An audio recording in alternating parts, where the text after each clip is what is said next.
380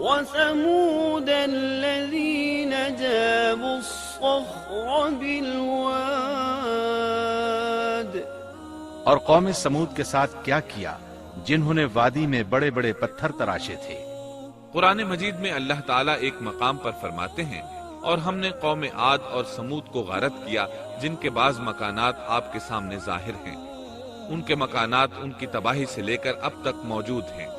شام کے راستے میں خیبر، تیما سے تبوک تک قوم سمود کے آثار پائے جاتے ہیں۔ یہ لوگ کس طرح پتھر تراش تراش کر گھر بناتے تھے، اللہ تعالیٰ نے سورۃ الاعراف آیت 74 میں اس کا ذکر کیا ہے۔ واذكروا إذ جعلكم خلفاء من بعد عاد وبوأكم في الأرض تتخذون